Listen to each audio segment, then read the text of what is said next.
Welcome back. You're watching Overdrive. Now, recently we were the chosen few to be invited to ride the TVS Apache RR310 race motorcycle that is used in the Asian Road Racing Championship, that is TVS's one-make racing series. Now, Rohit tells you what is different in this motorcycle from the ones that is sold in India and the ones that we have come to love.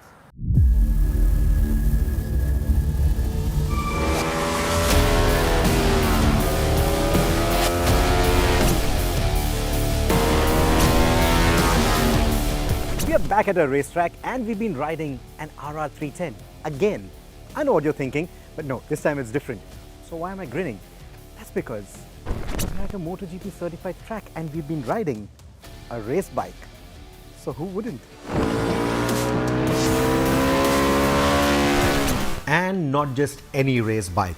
One that until a day prior to shooting this story was racing neck to neck against other similar motorcycles in the TVS Apache RR310 one-make series at the Asian Road Racing Championship. And you see, it is a big deal because by participating at the ARRC, TVS Racing is actually creating a channel, a pathway for Indian racers to graduate to a global scale and get better exposure. And that global exposure is very important.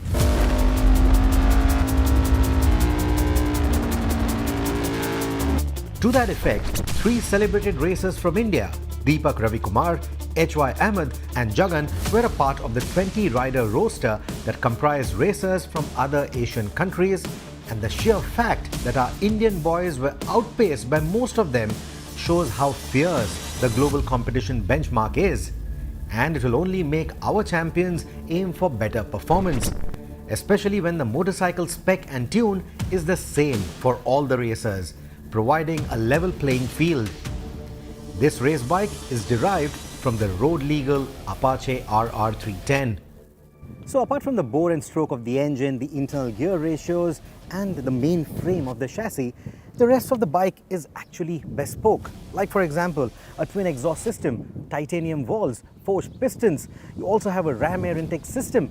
All of this comes together to make the bike noticeably quicker. If you've ridden the RR310 or even the one-make race bike that they have back home in India, this one feels quicker still. And the top speed, well, they just managed to get a 211 kilometers per hour out of this from a 310 single.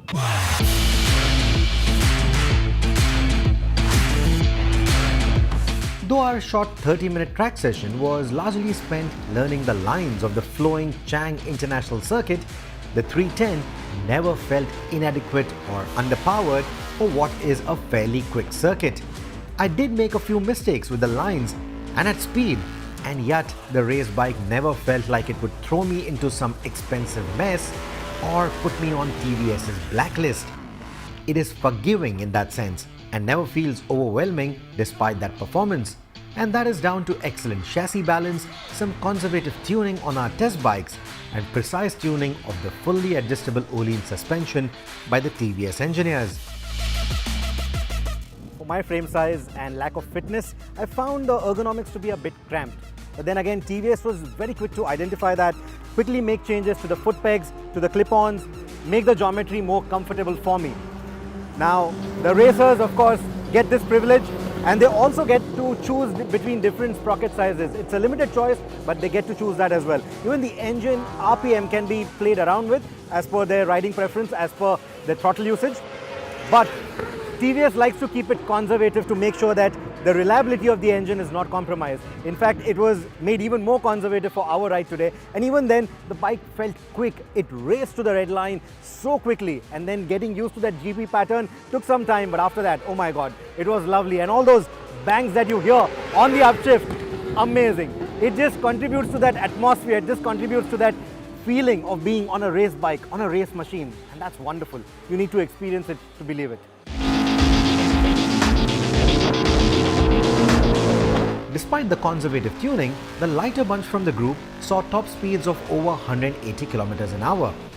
The lap times for the ARRC racers on this circuit are in the mid-150s for this season, while the faster bunch is only around 7 to 8 seconds slower than the Moto3 bikes.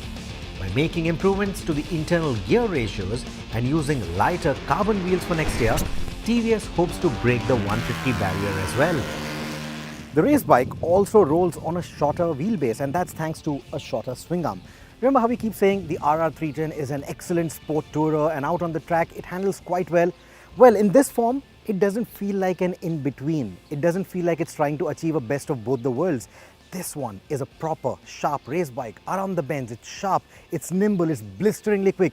So quick, in fact, that my reflexes have been slower, and that's on a flowing circuit like the Chang. If you were to bring it to something that has a lot more switchbacks, something like the Kari maybe, the rider is going to have a hard time. That is how quick this machine is, and that is how demanding this machine is. The lighter bodywork, along with the lighter engine and chassis components, contribute to the superb agility of this motorcycle. We have a detailed video explaining every little change that this bike has over the road-going RR310, so don't forget to take a look at that as well. But the bottom line is, for its first year on international racetracks, the RR310 has transformed into a true blue race bike that feels like a totally different machine than not just the road bike, but also the one-make race bike that competes in India. Kudos to the team of engineers at TVS Racing for making this happen. So what's the point of this story, this review, this first ride, if a chosen few are going to be able to ride this motorcycle?